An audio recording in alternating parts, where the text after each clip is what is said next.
TNI AL gagalkan penyelundupan sianida dan miras.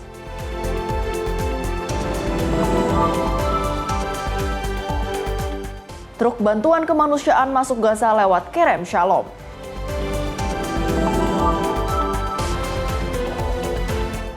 Antisipasi penyebaran virus Nipah di Indonesia.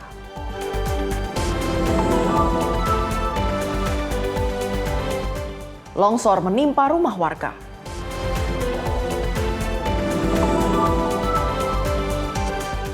Presiden beri penjelasan Dewan Perdamaian ke Ormas Islam.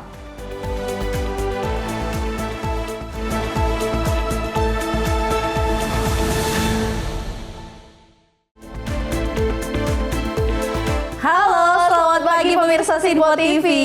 Apa kabarnya Luis? Harus tetap semangat ya Cila. Pastinya, karena selain 5 informasi utama tadi selama 2 jam ke depan, kami masih akan memberikan informasi menarik lainnya, terutama mengenai agenda perpolitikan. Dan selain itu kami juga telah menyiapkan sejumlah informasi menarik seputar peristiwa dari dalam negeri maupun luar negeri. Bersama saya Luis Ayu. Dan saya Priska Priscilla, inilah Menyapa Indonesia Pagi untuk Anda.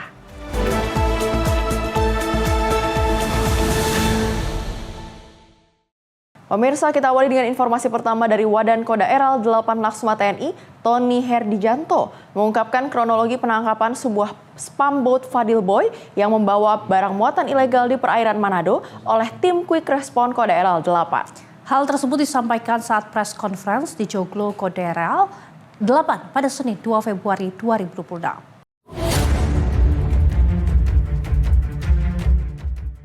Komandan Daerah Angkatan Laut dan Kodaeral 8 Laksda TNI Deri Trisananto Suhendi diwakili Wadan Kodaeral 8 Laksma TNI Tony Herdijanto mengungkapkan kronologi penangkapan sebuah pumbot Fadil Boy yang membawa barang buatan ilegal di perairan Manado oleh tim Quick Response Kodaeral 8. Penindakan ini dilakukan berdasarkan informasi intelijen Kodaeral 8 terkait adanya aktivitas penyelundupan barang dari luar negeri yang memasuki wilayah perairan Manado. Menindaklanjuti informasi tersebut, tim QR 8 Kodaeral 8 berkoordinasi dengan unsur yang siaga di pelabuhan KSOP Manado dan melaksanakan pengejaran menggunakan rigid buoyan Cibo.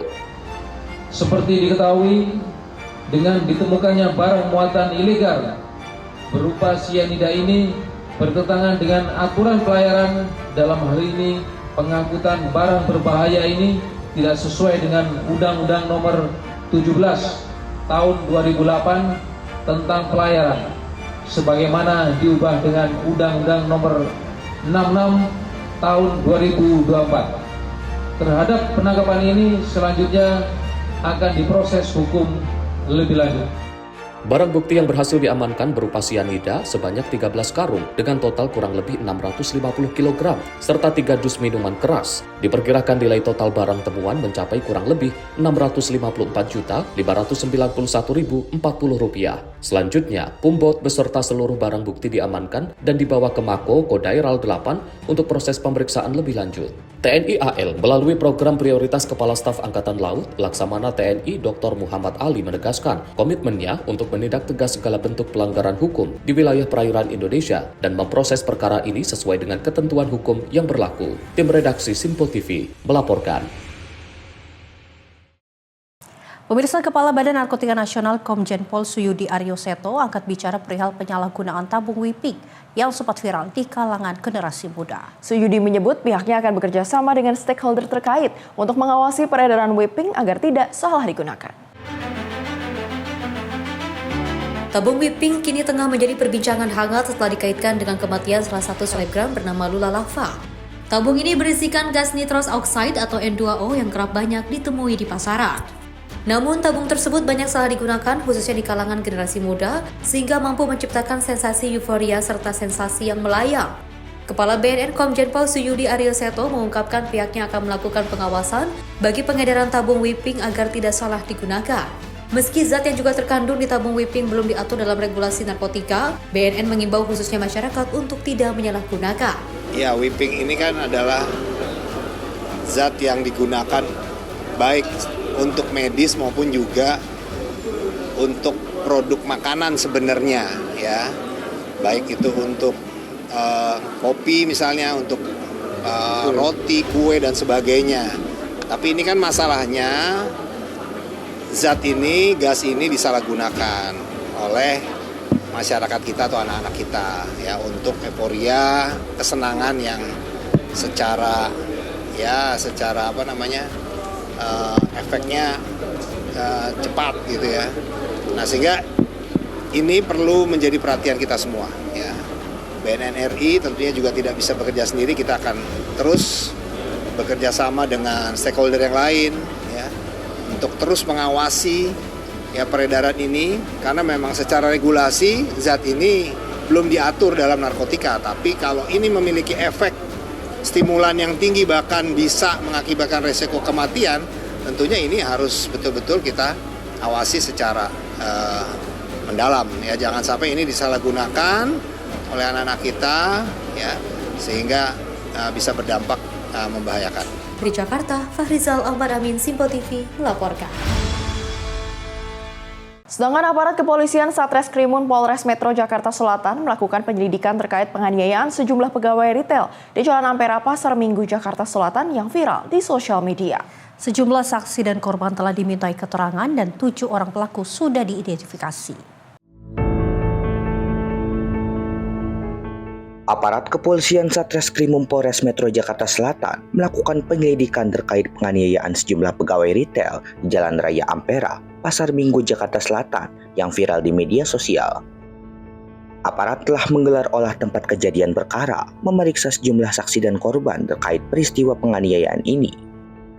Kepala Seksi Humas Polres Jakarta Selatan, AKBP Murodi, mengatakan saat ini petugas sudah mengidentifikasi dan mengejar 7 orang pelaku penganiayaan. Para korban diimbau segera melaporkan kasus ini ke pihak polisian demi keselamatan korban dari ancaman atau intimidasi dari para pelaku. Sudah mengambil langkah-langkah baik pengecekan ke TKP, melakukan penyelidikan, dan juga meminta keterangan saksi. Berarti walaupun belum ada laporan delik aduan, tapi polisi tetap melakukan penyelidikan, Pak? Ya, kita sudah berupaya untuk melakukan itu.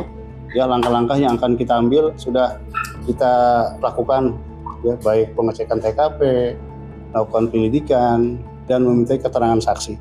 Sebelumnya, rekaman CCTV viral di media sosial memperlihatkan sekelompok orang memukuli sejumlah orang di halaman toko retail di kawasan Jalan Raya Ampera, Pasar Minggu, Jakarta Selatan.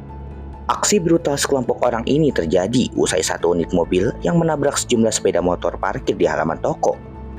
Namun, setelahnya, sekelompok orang terlihat datang dan memukuli hampir semua orang yang ada di lokasi, termasuk pegawai retail yang berada di dalam toko. Dari Jakarta, jurnalis Simpo TV melaporkan. Pemirsa, seorang wanita muda menjadi korban penjamretan saat berjalan kaki seorang diri di Jalan Harapan Mulia 5, Kemayoran, Jakarta Pusat. Kedua pelaku yang berboncengan sepeda motor merampas tas korban hingga korban jatuh tersungkur di aspal jalan.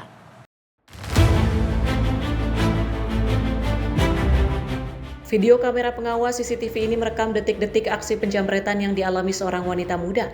Korban yang tengah berjalan kaki seorang diri tiba-tiba dipepet 2 pria berboncengan sepeda motor. Satu pelaku langsung merampas tali tas korban yang tergantung di pundak, hingga korban jatuh tersungkur di aspal jalan.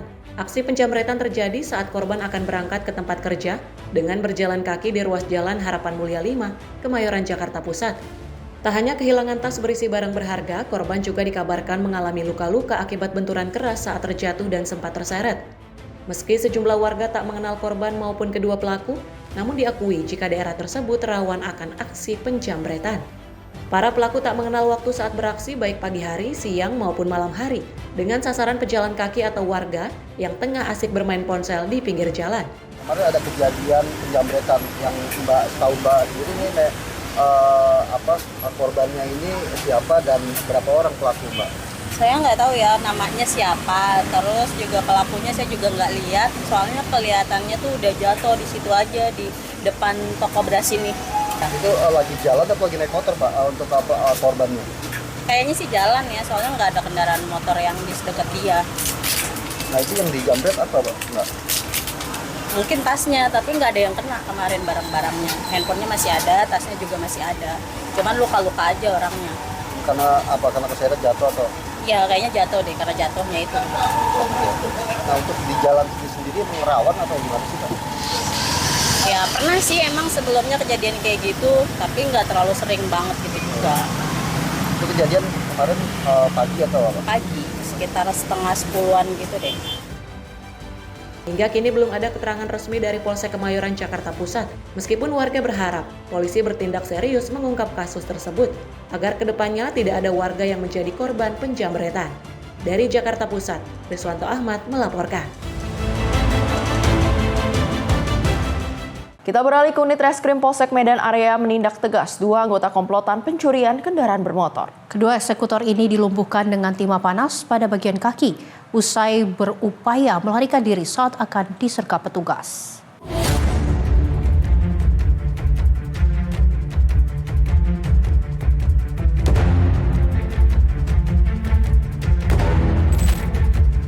Kedua pelaku berinisial MBH dan MA tidak berkutik saat disergap petugas di kawasan Jalan Beringin, Tembung, Kabupaten Deli Serdang pada Minggu 30 Januari lalu.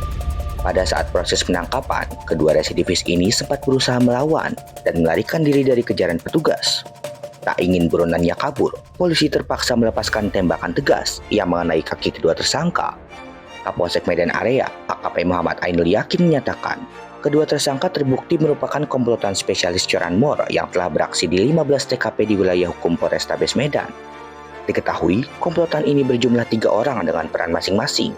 Tersangka MBH dan MA bertindak sebagai eksekutor lapangan, sedangkan rekan mereka berinisial D yang kini masih buron merupakan otak pelaku sekaligus penada hasil pencurian. Aksi terakhir mereka di Jalan Jermal 11, Medan sempat terekam kamera CCTV dan viral di media sosial yang kemudian menjadi petunjuk bagi petugas untuk melakukan penangkapan. Dapati MA melakukan kegiatan curanmor sebanyak 10 kali atau 10 TKP dan MB sebanyak 5 kali. Mereka tergabung dalam komplotan yang sudah terorganisir. Ya, disinyalir si D yang menjadi DPO ini dialah yang menjadi otak pelaku. Dialah yang menjual sepeda motor hasil curian. Pihak kepolisian kini masih melakukan pengejaran terhadap tersangka D, serta terus berupaya mengamankan barang bukti sepeda motor hasil curian yang telah dijual oleh para tersangka. Dari Medan, Sumatera Utara, jurnalis Sinpo TV melaporkan. Pemirsa, penangkapan seorang pelaku pencurian kabel di Jembatan Musi 6, Kota Palembang, Sumatera Selatan berlangsung dramatis. Pelaku nekat melompat ke sungai untuk menghindari warga. Namun pelaku akhirnya berhasil ditangkap petugas Ditpol Airut Polda Sumsel.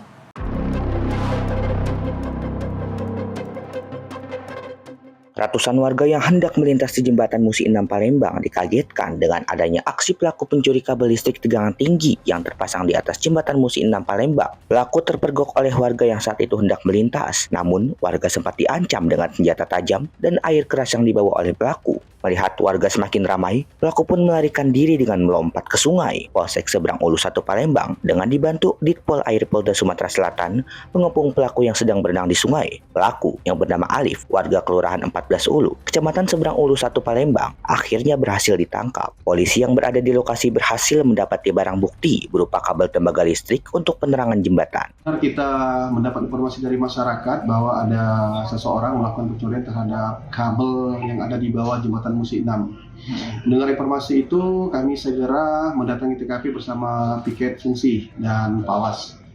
Kemudian setelah kita sampai di TKP, memang benar ada pelaku yang masih bersembunyi di situ, namun kita perintahkan untuk menyerahkan diri, namun masih bertahan.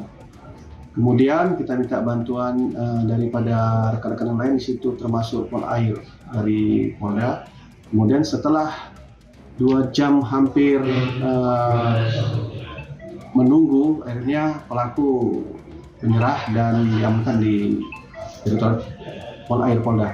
Atas perbuatannya, pelaku kini diamankan di Ditpol Air Polda Sumatera Selatan guna pemeriksaan lebih lanjut. Dari Palembang, Sumatera Selatan, jurnalis Sinpo TV melaporkan.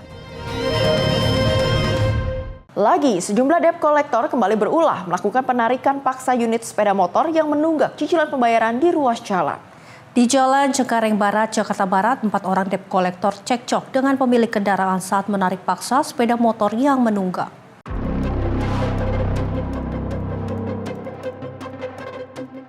Seorang pengendara sepeda motor ini merekam 4 orang mata elang saat beraksi menarik paksa sepeda motornya di ruas Jalan Cengkareng Barat, Jakarta Barat. Dari rekaman video ini, tampak pengendara sepeda motor yang usai membeli bakso dihampiri 4 orang debt collector yang mengendarai 2 sepeda motor. 4 orang debt collector ini berupaya menarik paksa sepeda motor pengendara yang menunggak 2 bulan. Namun, upaya menarik sepeda motor mendapatkan perlawanan dari pengendara sepeda motor dan ayahnya. Akibatnya, aksi saling dorong pun pecah antara debt collector dan pemilik motor. Pemilik kendaraan menolak keras sepeda motornya ditarik karena menganggap surat yang dibawa bukan surat penarikan resmi, melainkan hanya cetakan dari HP para debt collector. Pemilik motor, Fitri, mengaku tidak terima dengan perlakuan para debt collector ini, selain karena berupaya menarik paksa kendaraannya, tetapi juga kan HP-nya berusaha dirampas salah satu debt collector yang tidak terima aksinya direkam. Saya itu habis beli bakso, nah mau pulang, pas udah nyalain motor itu tiba-tiba dia nyegat, Matel itu nyegat saya, berempat itu 2 motor.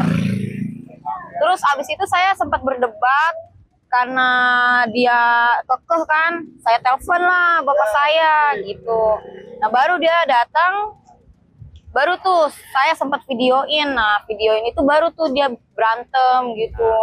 Ternyata dia kabarnya dia sudah mau berangkat.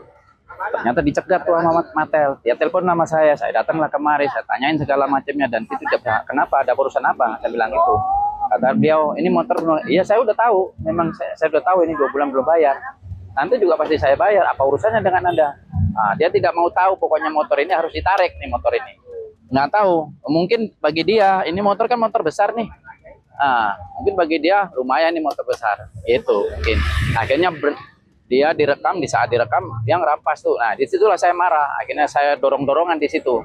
Banyak orang ngumpul, akhirnya dengan dasar orang ngumpul tersebut, alhamdulillah motor bisa saya ambil kembali dan saya bawa pulang. Setelah dilerai pengguna jalan dan warga sekitar, keempat mata elang pun akhirnya meninggalkan lokasi begitu saja tanpa membawa sepeda motor korban. Aksi penarikan paksa secara sepihak debt collector seperti ini sudah sangat meresahkan pengendara sepeda motor. Aksi penarikan paksa secara sepihak debt collector seperti ini sudah sangat meresahkan pengendara sepeda motor. Aksi penarikan ini diselidiki Kepolisian Polsek Cengkareng, Jakarta Barat. Dari Jakarta, jurnalis Sinpo TV melaporkan. Sementara itu, seorang supir pribadi di Bandar Lampung diringkus polisi setelah diduga mencuri perhiasan berlian, emas, dan uang majikannya. Pelaku mencuri secara bertahap sejak tahun 2019.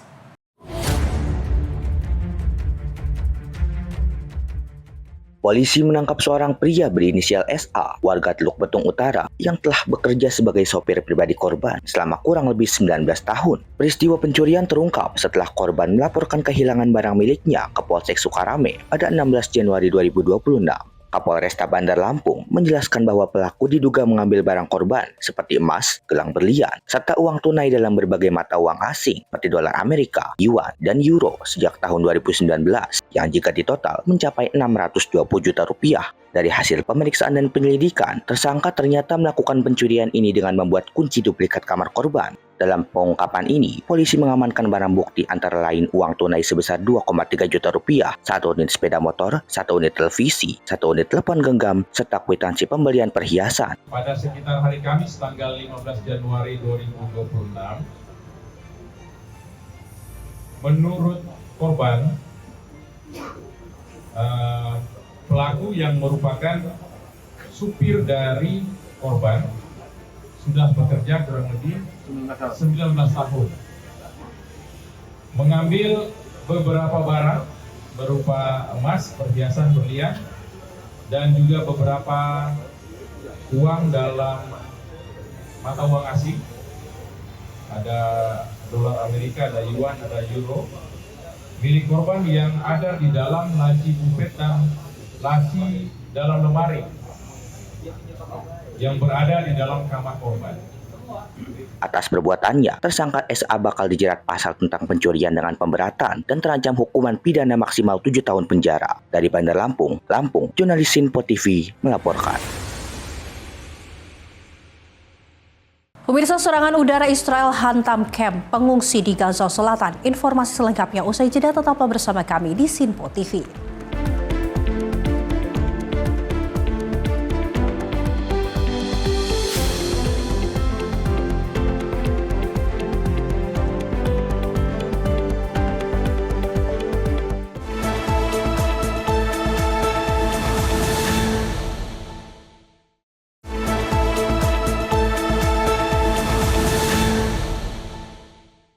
Terima kasih pemirsa, Anda masih bersama kami di Menyapa Indonesia Pagi. Kita lanjutkan ke informasi berikutnya dari mancanegara, di mana asap tebal membumbung di kamp pengungsian Al-Mawasi, Gaza Selatan, menyusul serangan udara yang diduga dilakukan Israel. Sejumlah tenda dilaporkan terbakar. Tim darurat Palestina langsung diterjunkan ke lokasi untuk menangani dampak serangan.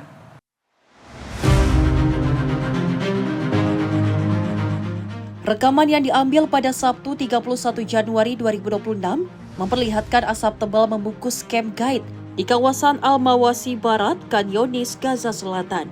Sejumlah tenda tampak terbakar dan mengeluarkan asap hitam ke udara.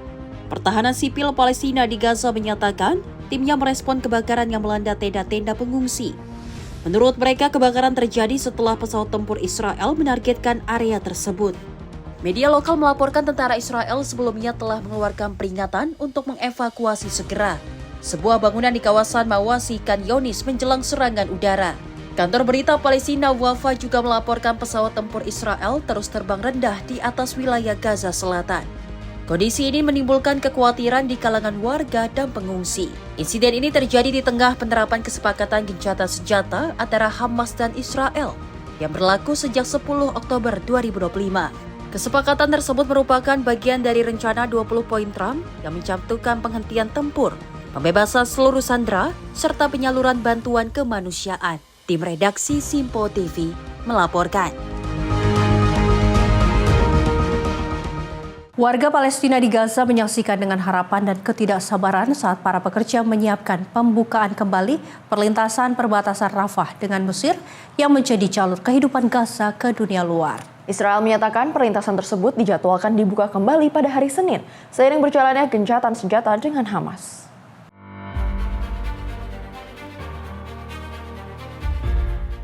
Seorang warga Khan Younis, Galia Abu Mustafa, menyebut pembukaan perlintasan adalah langkah yang baik. Namun pembatasan jumlah orang yang boleh melintas menjadi masalah bagi warga. Israel menyatakan perlintasan telah dibuka dalam tahap uji coba. Badan militer Israel yang mengontrol bantuan ke Gaza menyebut warga dapat mulai melintas pada hari Senin. Namun hanya sejumlah kecil orang yang diizinkan melintas pada tahap awal. Seorang perempuan yang mengungsi dari kota Rafah, Suhaila Al-Astal, mengatakan ingin perlintasan dibuka lebih luas dan permanen. Ia menyebut putrinya yang sakit membutuhkan bantuan di luar negeri. Pengumuman Israel disampaikan sehari setelah serangan Israel menewaskan setidaknya 30 warga Palestina, termasuk sejumlah anak-anak. Menurut pejabat rumah sakit, jumlah korban tersebut menjadi salah satu yang tertinggi sejak gencatan senjata dimulai pada 10 Oktober. Israel menuduh Hamas melakukan pelanggaran baru atas gencatan senjata. Direktur Jenderal Dewan Perdamaian Baru Presiden Amerika Serikat Donald Trump untuk Gaza, Nikolai Mladenov, mendesak semua pihak untuk menahan diri. Ia menyatakan kantornya bekerja sama dengan Komite Palestina baru yang dipilih untuk mengawasi Gaza untuk mencari cara mencegah insiden serupa di masa depan. Tim redaksi Simpo TV melaporkan. Pemirsa, sejumlah truk bantuan kemanusiaan terlihat memasuki wilayah Gaza pada Minggu 1 Februari 2026. Bantuan dikirim melalui perlintasan Kerem Shalom yang dikontrol oleh Israel. Pengiriman ini terjadi di tengah skema pembukaan terbatas perlintasan Rafah serta berlakunya kesepakatan gencatan senjata. Rekaman pada Minggu 1 Februari 2026 memperlihatkan sejumlah truk melintasi Jalan Rashid di kawasan Al-Mawasi, Gaza Selatan. Sebagian truk terlihat membawa muatan bantuan kemanusiaan, sementara lainnya kembali dalam kondisi kosong. Aktivitas ini terjadi di tengah uji coba pembukaan kembali perlintasan Rafah antara Mesir dan Gaza. Namun menurut koordinator kegiatan pemerintah Israel di wilayah Palestina, Chogat, pembukaan tersebut hanya diperuntukkan bagi pergerakan individu. Media Mesir melaporkan truk bantuan memasuki Gaza melalui Rafah. Selanjutnya truk diarahkan ke perlintasan Kerem Shalom untuk proses pemeriksaan sebelum muatan dipindahkan ke truk Palestina. Sebelumnya media Israel menyebutkan arus barang dan bantuan kemanusiaan akan tetap disalurkan melalui Kerem Shalom. Perlintasan ini menjadi jalur utama distribusi logistik ke Gaza. Pada 14 Januari 2026, utusan khusus Amerika Serikat untuk Timur Tengah Steve Witkoff mengumumkan dimulainya fase kedua rencana 20 poin Presiden Donald Trump untuk mengakhiri perang di Gaza. Fase kedua tersebut mencakup transisi dari gencatan senjata menuju perlucutan senjata, pembentukan pemerintahan teknokrat, serta dimulainya proses rekonstruksi Gaza. Israel dan Hamas sepakat melaksanakan gencatan senjata yang berlaku sejak 10 Oktober 2025. Kesepakatan ini mengatur penghentian permusuhan pembebasan seluruh sandera serta masuknya bantuan kemanusiaan ke wilayah Gaza. Tim redaksi Simpo TV melaporkan. Selat Hormuz kembali menjadi pusat perhatian dunia setelah Iran mengumumkan akan menggelar latihan militer di jalur pelayaran penting bagi perdagangan global, di mana Iran memperingatkan kapal-kapal bahwa latihan tembak langsung akan digelar selama 2 hari di selat yang menjadi lalu lintas 1/5 perdagangan minyak dunia.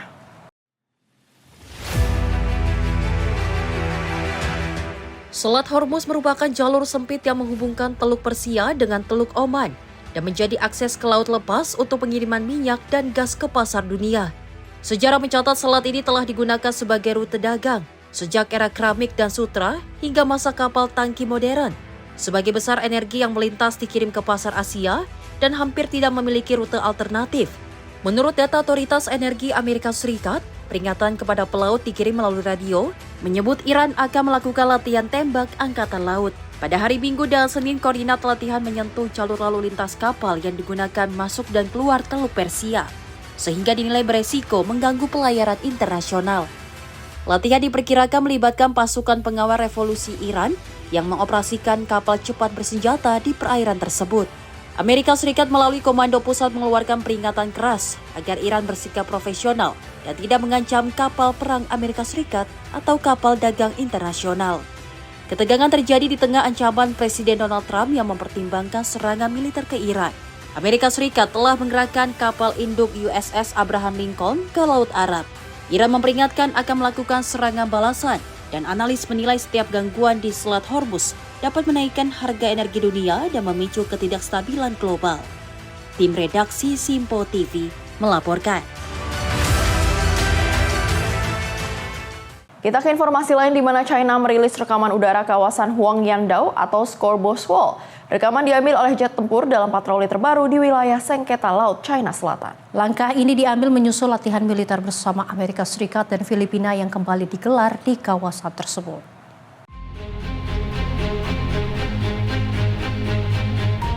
Rekaman yang dirilis pada Sabtu 31 Januari 2026 memperlihatkan jet tempur China terbang dalam formasi di atas Huangyandao, sebuah gugusan karang kecil yang menjadi objek sengketa antara China dan Filipina. Patroli tersebut dilakukan setelah Amerika Serikat dan Filipina menggelar latihan militer bersama pekan lalu. Latihan ini merupakan yang ke-11 kalinya digelar sejak November 2023. Latihan bersama itu berlangsung di kawasan Laut China Selatan yang diklaim oleh kedua negara. Filipina menyatakan Scorebo's Wall yang terletak sekitar 200 km dari garis pantainya merupakan bagian dari hak maritim berdaulat negara tersebut. Pada tahun 2026, Tribunal Internasional di Den Haag memutuskan menolak klaim hak historis China di Laut China Selatan. Namun Beijing secara konsisten menolak putusan tersebut dan menyebutnya tidak sah serta tidak mengikat. Dalam pernyataannya, Komando Teater Selatan Tentara Pembebasan Rakyat China menegaskan telah meningkatkan patroli laut dan udara sejak awal Januari 2026. Pihak militer China menyebut langkah itu sebagai respon atas tindakan provokatif kekuatan asing. Kehadiran militer China diklaim sebagai upaya menjaga keamanan nasional serta stabilitas kawasan. Tim redaksi Simpo TV melaporkan. Pemerintah Pakistan menyatakan telah menewaskan 145 teroris yang disebut didukung India dalam operasi anti-teror di Provinsi Balochistan selama 40 jam terakhir. Operasi dilancarkan setelah serangan bunuh diri dan serangan bersenjata menyebabkan 33 orang tewas, sebagian besar warga sipil. Menteri Utama Balochistan Sarfraz Bukti menyatakan pasukan militer dan polisi menyerbu sejumlah lokasi dan menewaskan 145 anggota. Kelompok yang disebut Fitna Al-Hindustan atau Tentara Pembebasan Balochistan. Bukti menyebut sebagian dari teroris yang tewas merupakan warga negara Afghanistan dan seluruh jenazah telah berada dalam penguasaan pihak berwenang. Menurut Bukti, kelompok bersenjata itu berencana menyandera warga setelah menyerbu kantor pemerintah di zona keamanan tinggi Quetta. Namun rencana itu berhasil digagalkan. Dalam serangan Sabtu lalu, 18 warga sipil termasuk 5 perempuan dan 3 anak tewas. Bersama 15 personil keamanan, warga Quetta mengaku diliputi ketakutan setelah bom bunuh diri menargetkan petugas polisi dan pria bersenjata berkeliaran di jalanan. Pemerintah Pakistan menuding India dan Afghanistan mendukung kelompok penyerang dan menyebut pimpinan BLA beroperasi asing dari wilayah Afghanistan. Namun India dan Afghanistan membantah tuduhan tersebut. Ketegangan antara Pakistan dan Afghanistan meningkat sejak serangan udara Pakistan ke sarang Taliban Pakistan. Di dalam wilayah Afghanistan, bukti juga mengungkapkan militer menyerang rumah seorang buruh di Gwadar dan membunuh 5 perempuan dan 3 anak. Aksi itu pun dikecam keras oleh pemerintah. Tim redaksi Simpo TV melaporkan. Pemirsa, Venezuela masih dalam ketidakpastian politik 30 hari setelah operasi Amerika Serikat menangkap presiden saat itu Nicolas Maduro. Di ibu kota Caracas, aktivitas warga berjalan di bawah situasi yang belum stabil, sementara seruan pembebasan Nicolas Maduro masih terlihat di ruang publik.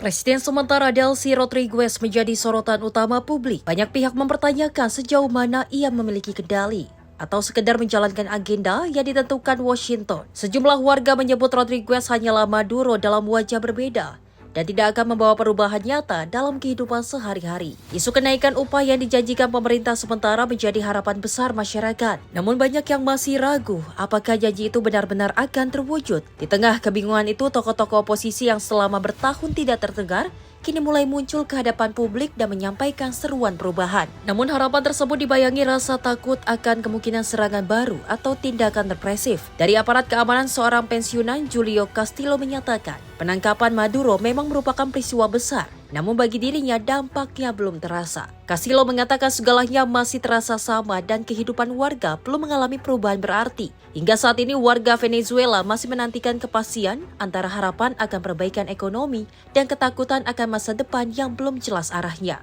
Tim redaksi Simpo TV melaporkan.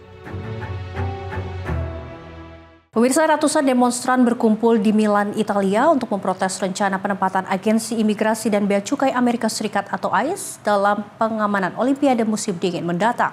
Meski para agen disebut akan ditempatkan di ruang kendali dan tidak beroperasi di jalanan, aksi ini tetap digelar oleh kelompok-kelompok masyarakat sipil dan organisasi kiri.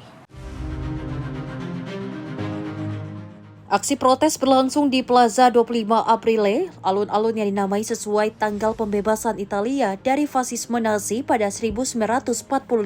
Aksi dihadiri anggota Partai Demokrat berhaluan kiri, Konfederasi Serikat Buruh CGIL, dan organisasi ANPI yang menjaga memori perlawanan partisan Italia pada Perang Dunia Kedua. Penyelenggara membagikan peluit plastik kepada peserta yang ditiup saat musik diputar dari sebuah van. Aksi ini menyasar keterlibatan divisi ICE dalam pengamanan delegasi Amerika Serikat, serta apa yang oleh peserta dianggap sebagai merayap fasisme di Amerika Serikat. Sejumlah spanduk dibentangkan, diantaranya bertuliskan penolakan terhadap ICE, seruan pembelaan hak asasi manusia, serta tulisan ICE Only in Spirits, merujuk pada minuman aperitif populer. Para agen ICE yang akan diterjunkan ke Milan disebut bukan berasal dari unit yang melakukan penertiban imigrasi di Minnesota dan kota-kota lain di Amerika Serikat. Kabar penugasan ICE memicu kecaman di Italia. Wali kota Milan Giuseppe Sala menyatakan para agen tersebut tidak diterima di kotanya. Menteri Dalam Negeri Italia Matteo Piantedosi dipanggil ke parlemen untuk memberi penjelasan terkait penugasan ini. Seorang protester, Silvana Grassi, membawa poster bertuliskan ICE sama dengan Gestapo. Ia menyebut adegan agen ICE di Minneapolis yang menembak dan menahan anak-anak sebagai hal yang sangat mengguncang perasaannya. Unit Homeland Security Investigation yang berfokus pada kejahatan lintas batas disebut kerap mengirim petugas ke ajang internasional seperti Olimpiade untuk membantu pengamanan. Sementara unit ICE yang menangani penertiban imigrasi di Amerika Serikat dikenal sebagai Enforcement and Removal Operation. Tidak ada indikasi petugas dari unit tersebut dikirim ke Italia. Seorang protester lain, Paolo Bortoleto, menyatakan mengetahui bahwa peran petugas ICE di Milan bersifat investigatif dan bukan operasi lapangan. Namun ia menegaskan tetap menolak kehadiran mereka di Italia. Olimpiade musim dingin akan dimulai pada 6 Februari. Upacara pembukaan akan dihadiri Wakil Presiden Amerika Serikat J.D. Vance dan Menteri Luar Negeri Marco Rubio. Tim redaksi Simpo TV melaporkan. Sementara itu, sejumlah musisi dunia menyampaikan keprihatinan mereka terhadap iklim politik Amerika Serikat saat berjalan di karpet merah menjelang ajang Grammy Awards. Salah satunya penyanyi Gloria Estefan yang menyatakan dirinya merasa takut dengan kondisi yang ia lihat di negeri Paman Sam saat ini.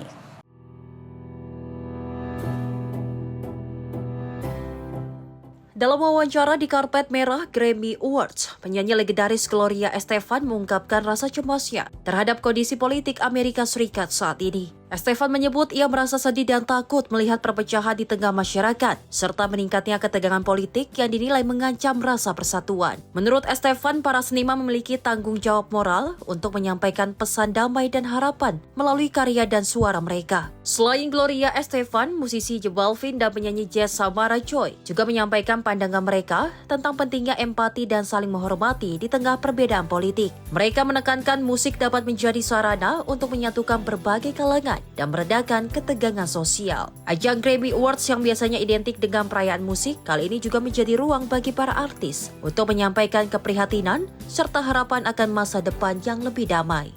Para musisi mengajak publik untuk tetap saling mendengarkan dan menjaga nilai kemanusiaan di tengah perbedaan pandangan politik. Tim redaksi Simpo TV melaporkan. Pemirsa, kandidat Partai Demokrat Tyler Rahmat memenangkan pemilihan khusus untuk kursi Senat Negara bagian Texas di distrik yang selama ini dikuasai Partai Republikan. Distrik tersebut merupakan wilayah yang dimenangkan Donald Trump dengan selisih 17 poin pada pemilihan presiden 2024 lalu.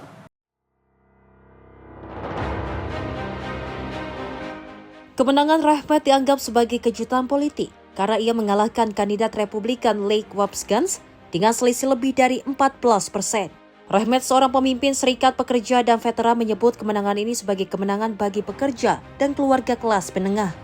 Presiden Amerika Serikat Donald Trump langsung menjauhkan diri dari hasil pemilihan ini dan menyebutnya sebagai pertarungan lokal Texas. Padahal sehari sebelum pemilihan, Trump memberikan dukungan terbuka kepada Wapsgans dan mengajak warga Texas untuk datang ke TPS. Letnan Gubernur Texas Dan Patrick menyebut hasil pemilihan ini sebagai peringatan bagi Partai Republikan agar tidak meremehkan pemilih. Sementara itu, Partai Demokrat menilai kemenangan ini sebagai bukti semangat pemilih untuk menolak kebijakan Republikan di era kedua pemerintahan Trump. Ketua Partai Demokrat Texas, Kendall Scudder, menyatakan kemenangan Rahmat terjadi karena fokus pada isu biaya hidup, pendidikan publik, dan perlindungan pekerja. Kemenangan ini menambah daftar keberhasilan Partai Demokrat dalam sejumlah pemilihan khusus di berbagai negara bagian. Kursi Senat Texas ini kosong setelah pertahanan Republikan Kelly Hatchcock mengundurkan diri untuk menjabat posisi negara bagian. Rahmat akan menjabat hingga awal Januari dan akan kembali menghadapi Wapsgans dalam pemilihan umum November mendatang untuk masa jabatan 4 tahun. Meski demikian, Partai Republikan masih memegang mayoritas kuat di legislatif Texas. Tim redaksi Simpo TV melaporkan. OJK paparkan 8 rencana percepatan transformasi Bursa Efek Indonesia. Informasi selengkapnya usai jeda, tetaplah bersama kami di Simpo TV.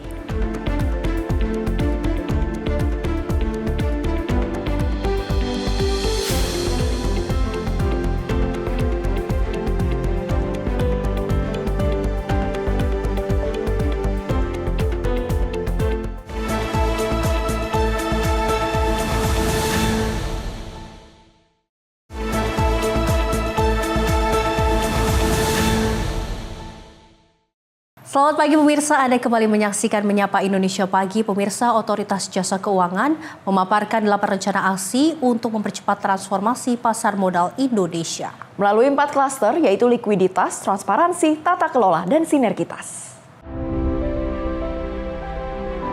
Berlangsung di Main Hall Bursa Efek Indonesia pada Minggu 1 Februari 2026. Otoritas Jasa Keuangan bersama SRO, BI, dan Danantara menggelar dialog pasar modal 2026 untuk melakukan bold and ambitious reform di pasar modal Indonesia.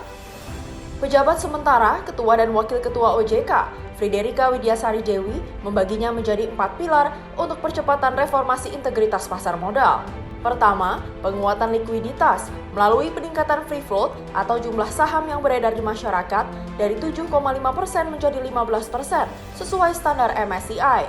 8 rencana aksi yang kita susun, ya, ini ada kita kelompokkan menjadi 4 klaster gitu ya.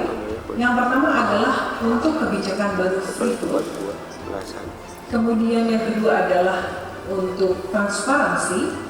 Kemudian klaster tata kelola dan juga enforcement, dan juga sinergitas. Rencana aksi yang pertama ini menjadi diskusi kita beberapa waktu ini, sangat hangat diskusinya. bahwa OJK dan SRO akan menaikkan batas minimum free float emiten menjadi sebesar 15%, meningkat dari ketentuan yang saat ini 7,5%. Pasti teman-teman dari asosiasi broker dan lain emiten pertama juga mempertanyakan berapa lama gitu ya.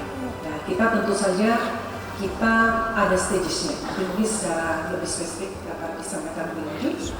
Dan kemudian untuk perusahaan yang IPO baru ya, bisa kita tetapkan langsung 15%. Kedua, meningkatkan transparansi dengan mendetailkan tipe investor mulai dari yang kepemilikannya di atas 1% dan menambahkan subtipe hingga lebih dari 20 kategori.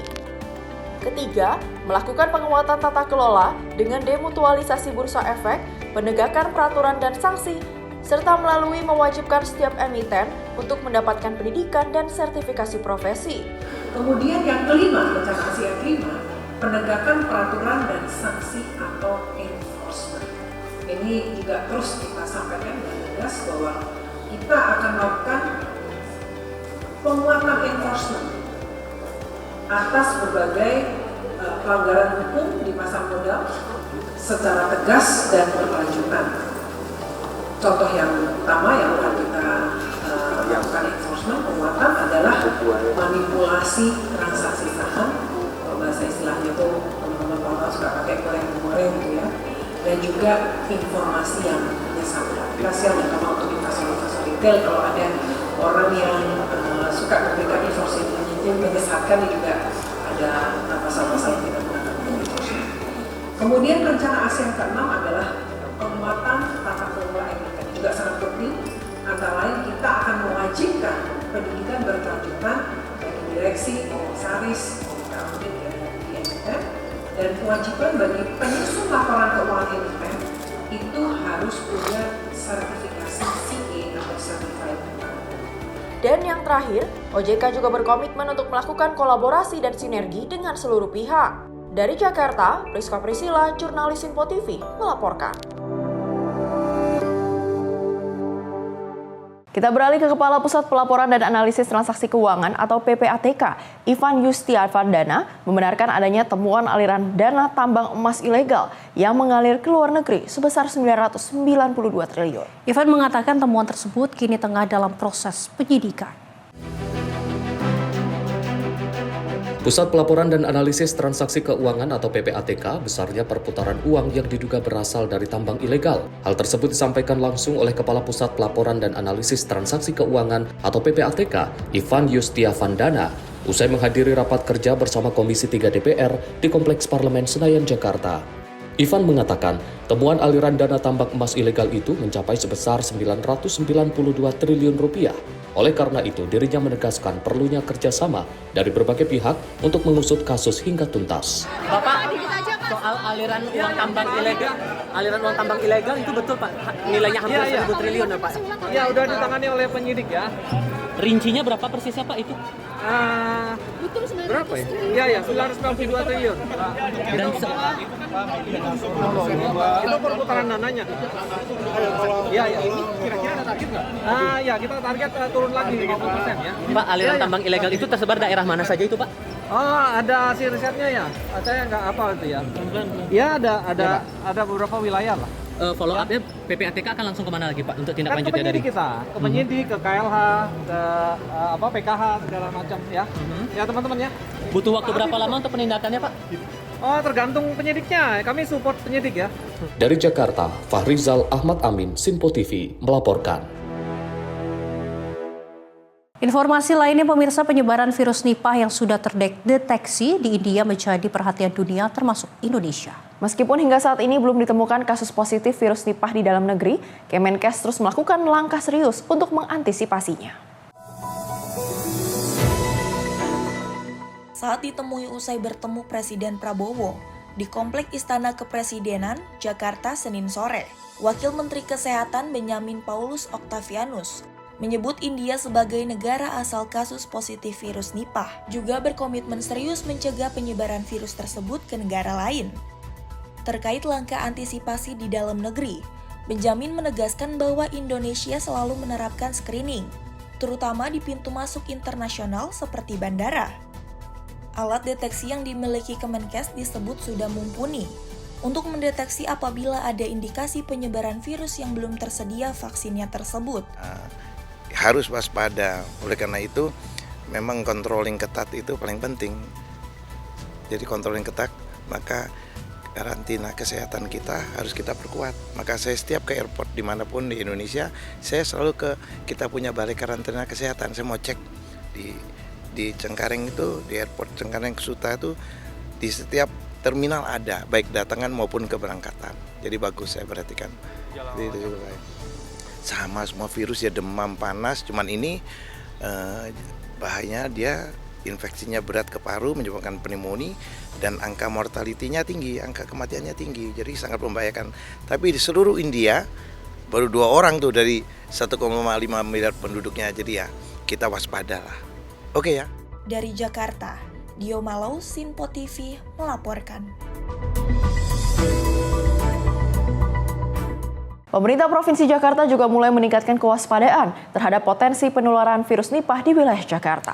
Gubernur Jakarta Pramono Anung telah menginstruksikan Dinas Kesehatan Jakarta untuk siaga dan mengambil langkah antisipatif yang diperlukan.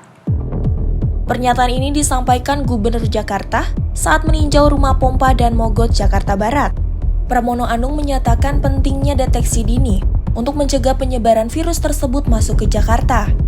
Meski hingga saat ini belum ditemukan adanya laporan khusus warga yang terinfeksi, Pramono tetap meminta seluruh jajaran tenaga kesehatan untuk tetap waspada dan memantau perkembangan di lapangan.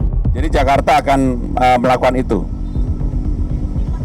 Yang virus Nipah sekali lagi, alhamdulillah sampai hari ini di Jakarta belum ditemukan yang terkena virus Nipah. Kemarin waktu berkomunikasi dengan Bapak Menteri Kesehatan, mudah-mudahan Jakarta segera mengantisipasi untuk itu, dan saya sudah meminta kepada Dinas Kesehatan untuk segera menangani itu. Dan mudah-mudahan Jakarta lebih tanggap, karena persoalan yang menyangkut virus Nipah, terus kemudian yang kemarin kencing tikus dan sebagainya, mudah-mudahan tidak terjadi di Jakarta. Upaya pencegahan sejak dini diharapkan dapat menjadi benteng utama agar virus Nipah tidak menjadi ancaman kesehatan baru bagi warga Jakarta. Dari Jakarta, jurnalis Sinpo TV melaporkan. Sementara itu, pemerintah Provinsi Jakarta mulai meningkatkan kewaspadaan terhadap potensi penularan virus Nipah di wilayah Jakarta. Gubernur Jakarta Pramono Anung telah menginstruksikan Dinas Kesehatan Jakarta untuk siaga dan mengambil langkah antisipatif yang diperlukan.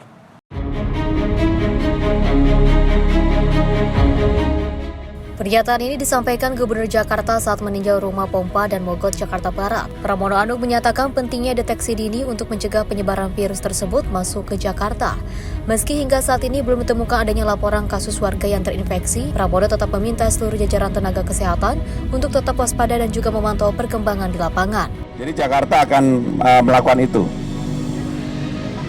Yang virus Nipah sekali lagi, alhamdulillah sampai hari ini di Jakarta belum ditemukan yang terkena virus Nipah. Kemarin waktu berkomunikasi dengan Bapak Menteri Kesehatan, mudah-mudahan Jakarta segera mengantisipasi untuk itu, dan saya sudah meminta kepada Dinas Kesehatan untuk segera menangani itu.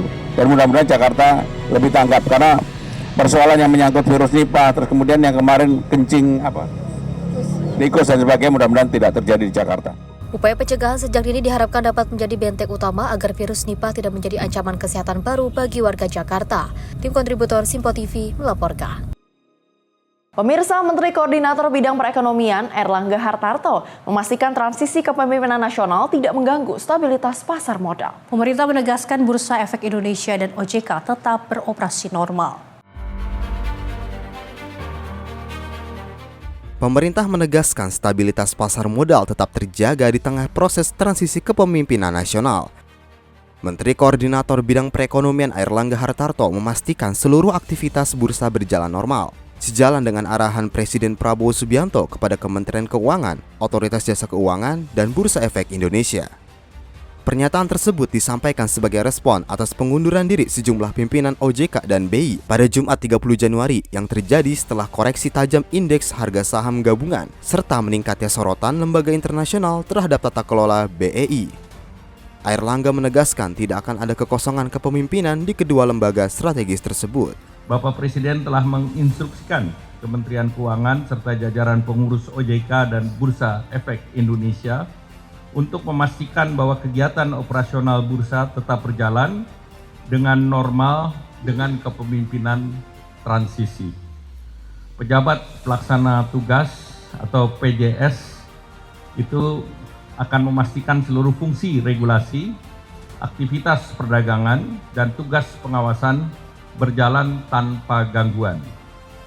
Institusi kita kuat karena sistem dikelola sesuai dengan standar good governance dan best practices. Untuk sementara, posisi penting akan diisi oleh pejabat pelaksana tugas guna menjamin keberlanjutan fungsi kelembagaan. Jabatan Ketua dan Wakil Ketua Dewan Komisioner OJK diisi oleh Frederika Widyasari Dewi, sementara BI belum mengumumkan pengganti sementara Direktur Utama Iman Rahman. Meski demikian, Airlangga optimistis pasar modal tetap berjalan normal berkat sistem dan tata kelola yang kuat. Tim redaksi Simpo TV melaporkan. Pemirsa, CIO Danantara Pandu Syahrir mengungkapkan bahwa Danantara aktif melakukan investasi di Indonesia sejak Desember 2025. Melalui manajer investasi yang ditunjuk, Danantara mengutamakan 4G, yaitu good growth, good liquidity, good fundamental, and good cash flow.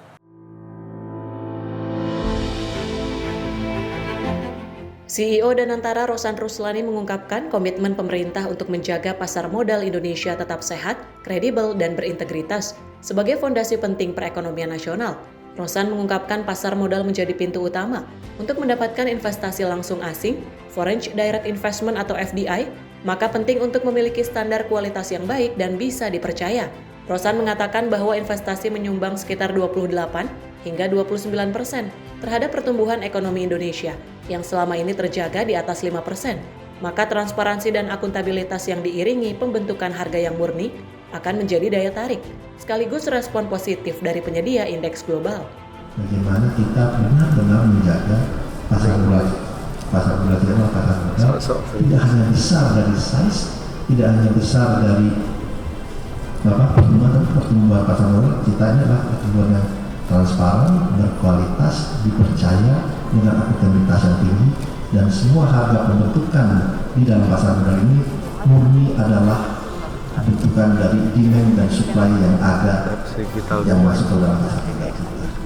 Nah, oleh sebab itu tentunya kita selalu mengharapkan tentunya nilai dari market kapitalisasi kita, market kita yang terus berkembang, valuasi dari pasar, dari harga saham kita juga terus meningkat, tapi murni benar-benar dari pembentukan harga pasar.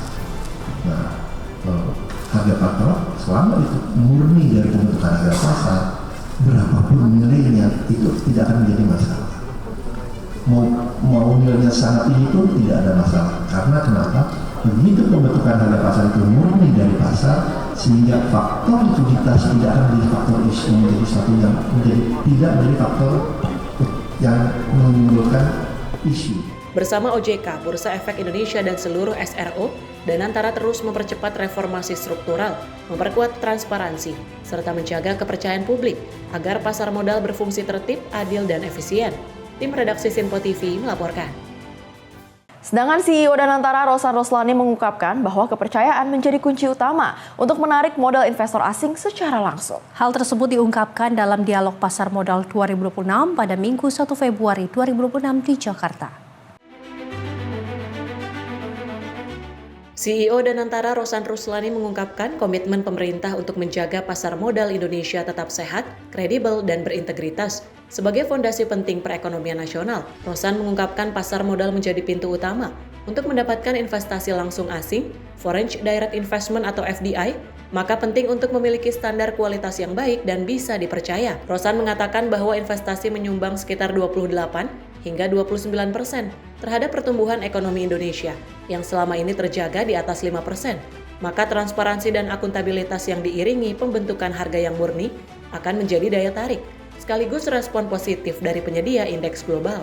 Bersama OJK, Bursa Efek Indonesia dan seluruh SRO, Danantara terus mempercepat reformasi struktural, memperkuat transparansi, serta menjaga kepercayaan publik agar pasar modal berfungsi tertib, adil, dan efisien. Bagaimana kita benar-benar menjaga pasar modal tidak tidak hanya besar dari size, tidak hanya besar dari pertumbuhan pasar modal, kita ini adalah pertumbuhan yang transparan, berkualitas, dipercaya, dengan akuntabilitas yang tinggi, dan semua harga pembentukan di dalam pasar modal ini murni adalah bentukan dari demand dan supply yang ada yang masuk ke dalam pasar modal kita. Nah, oleh sebab itu tentunya kita mengharapkan tentunya nilai dari market kapitalisasi kita ini terus berkembang, valuasi dari pasar dari harga saham kita juga terus meningkat, tapi murni benar-benar dari pembentukan harga pasar. Nah, harga pasar selama itu murni dari pembentukan harga pasar, berapapun nilainya itu tidak akan menjadi masalah. Mau nilainya sangat tinggi pun tidak ada masalah. Karena kenapa? Begitu pembentukan harga pasar itu murni dari pasar, sehingga faktor likuiditas tidak akan menjadi faktor isu, menjadi sesuatu yang tidak menjadi faktor yang menimbulkan isu. Tim redaksi Sinpo TV melaporkan. Sementara itu, Badan Pengawas Investasi Daya Anagata Nusantara atau Danantara menyatakan belum ada pembicaraan mengenai pergantian direksi Himbara. Dirinya menegaskan pembahasan ataupun konsultasi belum dilakukan para bank Himbara terkait hal tersebut.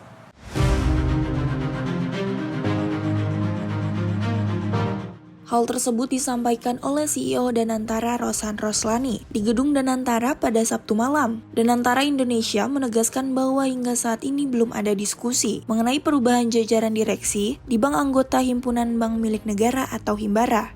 Roslan menyebut perusahaannya bertindak sebagai pemegang saham di seluruh bank Himbara, menyarankan bahwa Danantara akan selalu berkonsultasi jika memang diperlukan perbaikan kinerja, namun dirinya kembali menegaskan jika isu pergantian direksi tersebut belum menjadi pembahasan.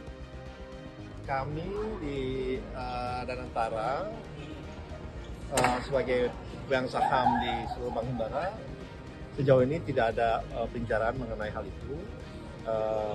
Dan tentunya kami akan selalu berkonsultasi apabila memang perlu ada perbaikan, tetapi pada intinya sejauh ini tidak ada pembicaraan mengenai hal itu. Berarti terkonfirmasi tidak ada pembicaraan itu, Pak? Sampai sejauh ini belum ada pembicaraan mengenai itu. Oke. Masuk ke bursa, Pak. Ya, ini kan kita ikutin dulu proses dimodalisasinya, nanti tentunya setelah itu baru nanti kita melihat besarannya presentasi dari saham itu, dan tentunya bukan hanya Danantara tapi juga dari institusi keuangan dunia lainnya pun akan dibuka sensornya seperti itu. Ya nanti kita lihat yang terbaiknya seperti apa. Dari Jakarta, Tim Liputan Sinpo TV melaporkan. Kita ke informasi lain di mana Komisi 4 DPR RI bersama Kementerian Kelautan dan Perikanan berupaya mencari solusi mengenai penanganan kapal-kapal di Pelabuhan Angke yang sudah melebihi kapasitas maksimal. Menteri KKP Sakti Wahyu Trenggono menyatakan pihaknya akan melakukan koordinasi dengan Pemprov DKI dan juga pihak terkait untuk mengurai persoalan tersebut.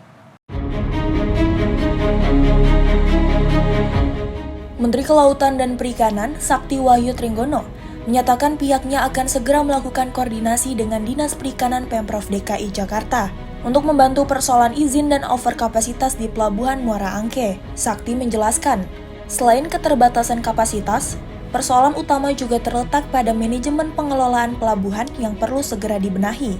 Terlebih banyaknya kapal-kapal yang rusak masih berada di area bongkar muat, sehingga menyebabkan Pelabuhan Muara Angke semakin padat dan tak terkondisi. Pertama, kita akan berkoordinasi dengan pemerintah daerah DKI, khususnya Dinas Perikanan. Ya, kita akan selesaikan. Tadi saya sudah janji hari Kamis besok seluruh pemilik kapal kumpul di sini. Ini karena kita dipantau juga oleh Ibu Ketua Komisi 4 sebagai kolega kami. Tentu ini menjadi sebuah perhatian ya.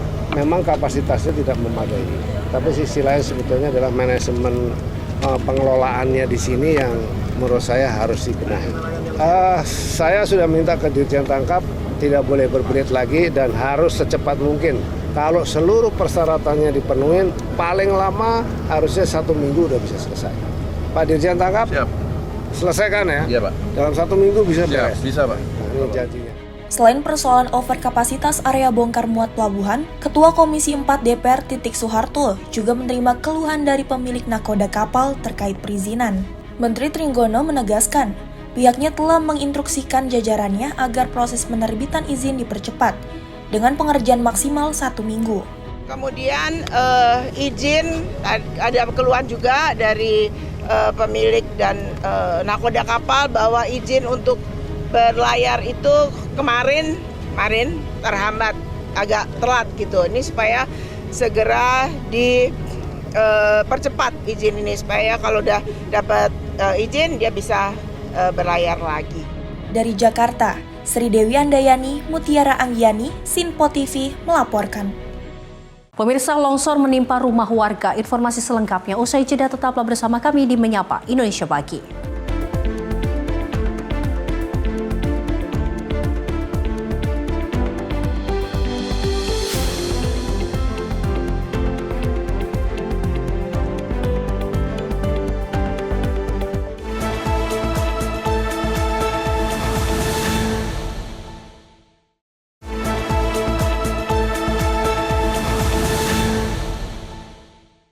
Terima kasih pemirsa, Anda kembali menyaksikan Menyapa Indonesia Pagi.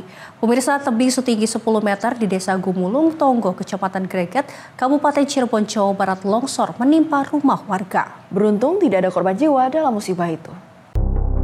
Diguyur hujan semalaman, tebing setinggi 10 meter di Desa Gumulung, Tonggo, Kecamatan Greget, Kabupaten Cirebon, Jawa Barat longsor pada Selasa pagi. Akibatnya, satu rumah rusak parah tertimpa material longsor. Kerusakan paling parah berada di bagian dapur rumah, di mana tembok area belakang rumah milik Rosidi hancur dihantam material longsor. Saat kejadian berlangsung, istri pemilik rumah tengah sembahyang, sedangkan sang suami baru pulang berdagang. Tidak ada korban jiwa dalam peristiwa itu, namun kerusakan yang diakibatkan longsor ini mencapai sekitar puluhan juta rupiah. Terus saya habis pulang jualan, istri di rumah lagi sholat. Saya beresin, benahin air, disalurin gitu. Terus tiba-tiba suara ambruk tanah, tembokan jebol. Istri ngejerit. Terus saya tengok ke belakang, ternyata tembokan dapur udah jebol. Sementara itu, pemerintah desa setempat langsung melakukan penanganan darurat di lokasi dengan membangun penahan tebing. Korban terdampak longsor kini mengungsi ke rumah sanak saudara dan berharap ada bantuan perbaikan rumah dari pemerintah. Dari Cirebon, Jawa Barat, jurnalis Sinpo TV melaporkan. Pemirsa, seorang penghuni rumah tewas di dalam rumah semi permanennya yang terbakar di Kabupaten Goa, Sulawesi Selatan. Penghuni rumah ditemukan tewas di tengah puing bangunan karena terjebak saat peristiwa kebakaran terjadi. Beginilah situasi dan kondisi rumah semi permanen yang rata dengan tanah usai terbakar di Kabupaten Goa, Sulawesi Selatan. Sejumlah warga dan petugas pemadam kebakaran melakukan penyisiran dan mengevakuasi jenazah pemilik rumah, Sumardin, 30 tahun, di tengah puing bangunan rumah yang rata dengan tanah. Diduga korban tewas karena terjebak di dalam rumah saat api membakar hebat rumahnya. Kepala Bidang Pencegahan dan Penanggulangan Damkar Goa mengatakan korban ditemukan tewas dengan kondisi seluruh tubuh hangus dan penyebab kebakaran diduga akibat korsleting listrik. Kami menerima informasi dari masyarakat adanya kebakaran di Kelurahan Tamaona, Kecamatan Tombolopao, sehingga kami cepat-cepat menurunkan satu regu armada yang berada di sektor Tinggi Muncung, sehingga tiba di lokasi karena akses yang terpaut jauh, sehingga pada saat tiba di lokasi api pun sudah berhasil kami padamkan dan kami melakukan identifikasi bahwa pada kejadian kebakaran itu telah ada korban jiwa, korban meninggal dunia. Usai dievakuasi, jenazah korban kemudian dimasukkan ke kantong jenazah untuk proses identifikasi lebih lanjut. Saat ini, garis polisi telah dipasang di lokasi kejadian, seiring dengan penyelidikan guna memastikan penyebab pasti kebakaran. Dari Kabupaten Goa, Sulawesi Selatan, jurnalis Sinpo TV melaporkan. Seorang anggota Satuan Polisi Pamong Praja di Kabupaten Kebumen, Jawa Tengah tewas saat menjalankan tugas evakuasi orang dengan gangguan jiwa pada Senin siang 2 Februari 2026. Korban yang dikenal sebagai Muhammad Faik mengalami luka parah di bagian leher saat proses evakuasi dan peristiwa ini meninggalkan luka mendalam. Peristiwa terjadi di Desa Krakal, Kecamatan Alian, Kabupaten Kebumen, Jawa Tengah. Muhammad Faik, anggota Satuan Polisi Pamong Praja, turun ke lokasi bersama tim gabungan untuk menindaklanjuti laporan warga terkait seorang pria yang diduga mengalami gangguan jiwa. Tim gabungan melibatkan Satpol PP, petugas kesehatan, aparat keamanan, dan perangkat desa. Petugas berupaya mengamankan dan membawa terduga ODGJ ke ambulans untuk penanganan medis. Saat proses evakuasi berlangsung, terduga ODGJ melakukan perlawanan dan menyerang petugas dengan senjata tajam. Serangan tersebut mengenai bagian leher korban dan menyebabkan luka serius. Rekan petugas segera mengevakuasi Muhammad Faik ke fasilitas kesehatan. Namun tim medis menyatakan korban meninggal dunia akibat luka yang dialami. Petugas keamanan langsung mengamankan terduga pelaku. Kepolisian saat ini terus mendalami kronologi kejadian dan melakukan penanganan sesuai prosedur. Krisna Nur, jurnalis Sinpo TV melaporkan. Sementara itu, seorang pekerja TKBM Kasbi usia 68 tahun, korban tenggelam di perairan dermaga Jamrut Selatan, Pelabuhan Tanjung Perak, berhasil ditemukan pada Senin 2 Februari 2026. Korban tenggelam diduga kapal kontainer Pacific 88 alami oleng saat proses bongkar muat di dermaga Jamrut Selatan, Pelabuhan Tanjung Perak, Surabaya, Jawa Timur.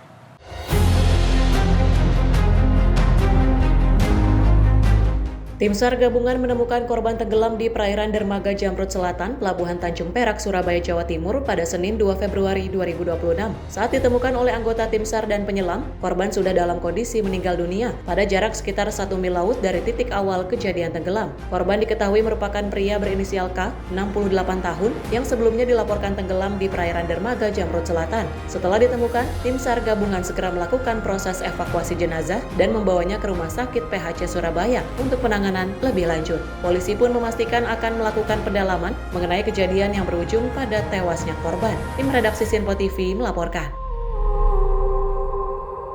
Pemirsa, Santika 37 tahun, seorang nelayan dilaporkan terjatuh dari KM Doa Ibu di perairan Sekopong, Kuala Panet, Kabupaten Lampung Timur. Ditemukan dalam kondisi meninggal dunia. Jasad korban ditemukan tim SAR gabungan pada Minggu 1 Februari 2026 di sekitar perairan Panimbang, Banten setelah dilakukan pencarian selama 6 hari.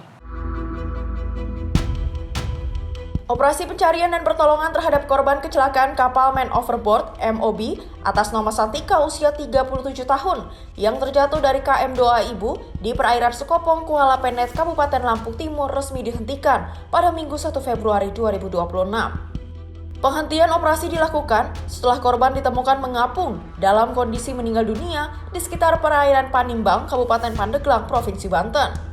Jenazah pertama kali ditemukan oleh nelayan setempat dan selanjutnya dievakuasi ke pos Polaroid Panimbang untuk penanganan lebih lanjut. Diketahui, pencarian dilakukan selama 6 hari dengan pembagian sektor berdasarkan SAR Map Prediction. Tim SAR gabungan telah berupaya maksimal, baik melalui penyisiran laut maupun koordinasi dengan wilayah Banten, hingga akhirnya korban berhasil ditemukan. Tim redaksi Sinpo TV melaporkan. Kita ke informasi lain di mana seorang supir truk ditemukan tewas tak bernyawa dengan kondisi tergantung di samping kendaraannya di rest area KM 68 Tol Jakarta Merak, Serang, Banten. Korban diduga nekat mengakhiri hidup lantaran terjerat masalah hutang piutang. Warga dan pengguna jalan di rest area KM 68 Tol Jakarta Merak, Kecamatan Cipocok Jaya, Serang, Banten digemparkan dengan penemuan jasad seorang sopir truk pada Selasa pagi. Korban diketahui bernama Adi Ramdhani, pemuda berusia 25 tahun. Korban ditemukan dalam posisi tergantung pada besi samping truk bernomor polisi BE8105ZX. Jasad korban pertama kali ditemukan oleh petugas keamanan sekitar pukul 7 pagi saat tengah melakukan patroli rutin. Saksi kemudian membangunkan kernet truk yang saat itu masih tertidur pulas di dalam kabin kendaraan. Sebelum kejadian, korban bersama kernetnya sempat berhenti untuk beristirahat di rest area sejak pukul 1.30 dini hari. Tim forensik Rumah Sakit Bayangkara bersama Polresta Serang Kota yang tiba di lokasi langsung melakukan olah TKP dan mengevakuasi jasad korban. Telah ditemukan seorang laki-laki dalam keadaan meninggal dunia di rest area kilometer 68A di lingkungan Bokek, Kelurahan Banjaragung, Kecamatan Cipocok, Kota Serang. Sementara identitas korban yaitu inisial AR, usia 26, pekerjaan sopir, alamat Kampung Taba Air, Desa Tebar Kerai, Kecamatan Kabupaten Kapahiang. Korban di sini ditemukan dalam keadaan gantung diri di sebuah truk mobil angkutan. Adapun saksi-saksi yaitu inisial RA, umur 20 tahun, pekerjaan kenek truk, kenek daripada korban tersebut. Kemudian saudara SI 62, pekerjaan buruh, alamat Bogek, Banjaragung, bekerja sebagai keamanan di wilayah tersebut. Diduga berdasarkan keterangan rekannya bahwasannya beliau pernah curhat terkait masalah hutang piutang. Berdasarkan keterangan saksi, korban memang kerap mengeluhkan masalah ekonomi dan hutang piutang. Bahkan sempat beberapa kali mengutarakan niat untuk mengakhiri hidup. Kini jasad korban telah diserahkan kepada pihak keluarga untuk dimakamkan. Dari Pandeglang, Banten, Sinpo TV melaporkan. Sedangkan aparat kepolisian Satreskrimun Polres Metro Jakarta Selatan melakukan penyelidikan terkait penganiayaan sejumlah pegawai retail di Jalan Ampera, Pasar Minggu, Jakarta Selatan yang viral di sosial media. Sejumlah saksi dan korban telah dimintai keterangan dan 7 orang pelaku sudah diidentifikasi. Aparat kepolisian Satreskrimum Polres Metro Jakarta Selatan melakukan penyelidikan terkait penganiayaan sejumlah pegawai retail di Jalan Raya Ampera, Pasar Minggu, Jakarta Selatan yang viral di media sosial. Aparat telah menggelar olah tempat kejadian perkara, memeriksa sejumlah saksi dan korban terkait peristiwa penganiayaan ini. Kepala Seksi Humas Polres Jakarta Selatan, AKBP Murodi, mengatakan saat ini petugas sudah mengidentifikasi dan mengejar 7 orang pelaku penganiayaan. Para korban diimbau segera melaporkan kasus ini ke pihak polisian demi keselamatan korban dari ancaman atau intimidasi dari para pelaku. Sudah mengambil langkah-langkah baik pengecekan ke TKP, melakukan penyelidikan dan juga meminta keterangan saksi. Berarti walaupun belum ada lapor delik aduan, tapi polisi tetap melakukan penyelidikan, Pak ya? Ya, kita sudah berupaya untuk melakukan itu. Ya, langkah-langkah yang akan kita ambil sudah kita lakukan, ya, baik pengecekan TKP, melakukan penyelidikan, dan meminta keterangan saksi. Sebelumnya, rekaman CCTV viral di media sosial memperlihatkan sekelompok orang memukuli sejumlah orang di halaman toko retail di kawasan Jalan Raya Ampera, Pasar Minggu, Jakarta Selatan. Aksi brutal sekelompok orang ini terjadi usai satu unit mobil yang menabrak sejumlah sepeda motor parkir di halaman toko. Namun, setelahnya, sekelompok orang terlihat datang dan memukuli hampir semua orang yang ada di lokasi, termasuk pegawai retail yang berada di dalam toko. Dari Jakarta, jurnalis Sinpo TV melaporkan. Pemirsa, seorang wanita muda menjadi korban penjamretan saat berjalan kaki seorang diri di Jalan Harapan Mulia 5, Kemayoran, Jakarta Pusat. Kedua pelaku yang berboncengan sepeda motor merampas tas korban hingga korban jatuh tersungkur di aspal jalan.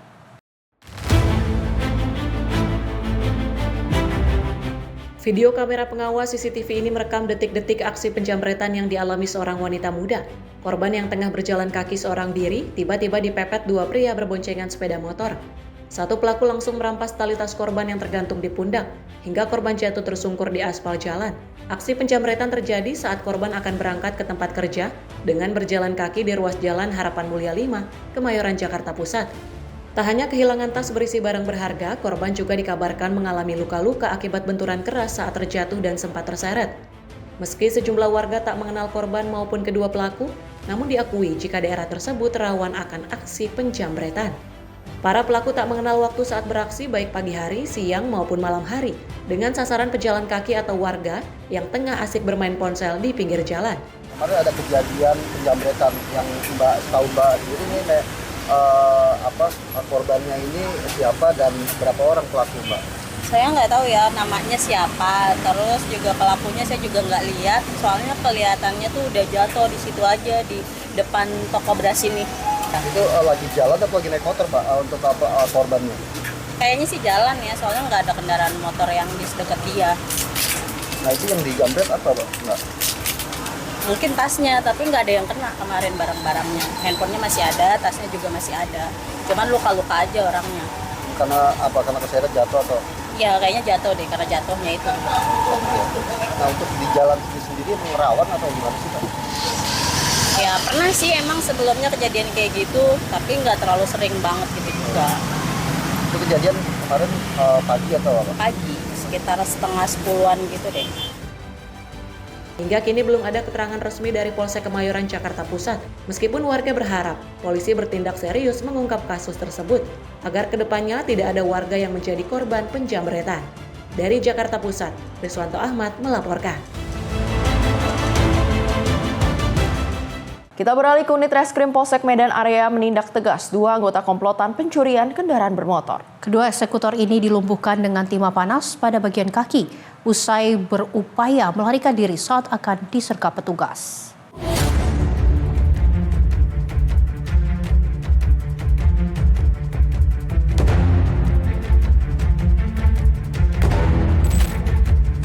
Kedua pelaku berinisial MBH dan MA tidak berkutik saat disergap petugas di kawasan Jalan Beringin, Tembung, Kabupaten Deli Serdang pada Minggu 30 Januari lalu.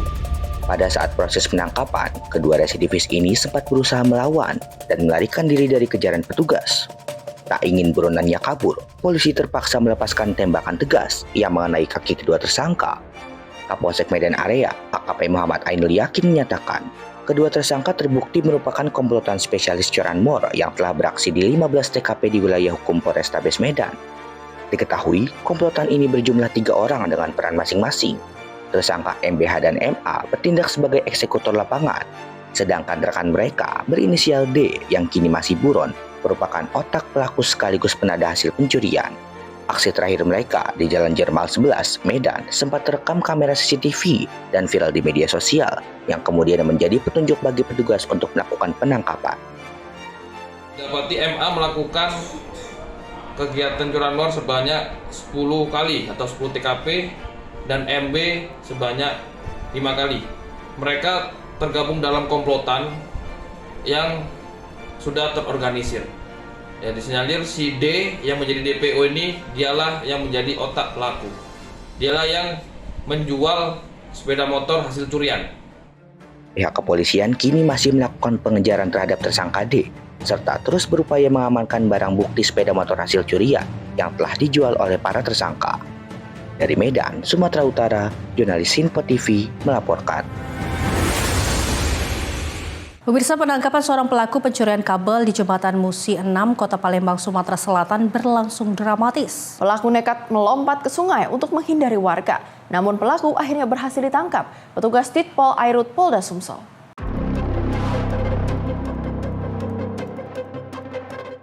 Ratusan warga yang hendak melintas di Jembatan Musi 6 Palembang dikagetkan dengan adanya aksi pelaku pencuri kabel listrik tegangan tinggi yang terpasang di atas Jembatan Musi 6 Palembang. Pelaku terpergok oleh warga yang saat itu hendak melintas, namun warga sempat diancam dengan senjata tajam dan air keras yang dibawa oleh pelaku. Melihat warga semakin ramai, pelaku pun melarikan diri dengan melompat ke sungai. Polsek Seberang Ulu 1 Palembang dengan dibantu Ditpol Air Polda Sumatera Selatan mengepung pelaku yang sedang berenang di sungai. Pelaku yang bernama Alif, warga Kelurahan 14 Ulu, Kecamatan Seberang Ulu 1 Palembang, akhirnya berhasil ditangkap. Polisi yang berada di lokasi berhasil mendapati barang bukti berupa kabel tembaga listrik untuk penerangan jembatan. Kita mendapat informasi dari masyarakat bahwa ada seseorang melakukan pencurian terhadap kabel yang ada di bawah Jembatan Musi 6. Mendengar informasi itu, kami segera mendatangi TKP bersama piket fungsi dan pawas.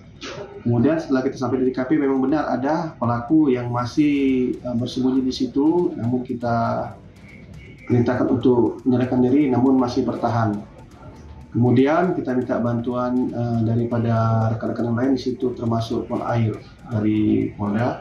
Kemudian setelah 2 jam hampir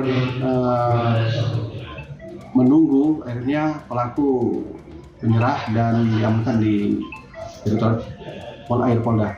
Atas perbuatannya, pelaku kini diamankan di Ditpol Air Polda Sumatera Selatan guna pemeriksaan lebih lanjut. Dari Palembang, Sumatera Selatan, jurnalis Simpo TV melaporkan.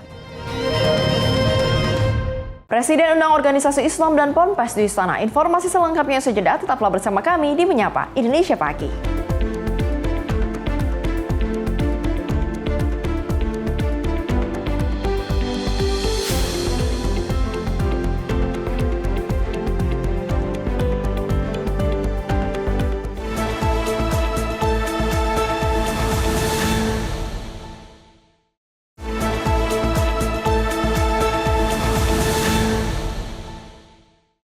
Selamat pagi pemirsa, Anda masih menyaksikan Menyapa Indonesia Pagi. Informasi kami lanjutkan. Presiden Prabowo mengundang sejumlah organisasi Islam mulai dari MUI, Nahdlatul Ulama dan NU, Muhammadiyah hingga Pondok Pesantren di Istana Negara, Jakarta. Pertemuan ini untuk membahas sejumlah isu strategis baik dalam negeri maupun geopolitik luar negeri.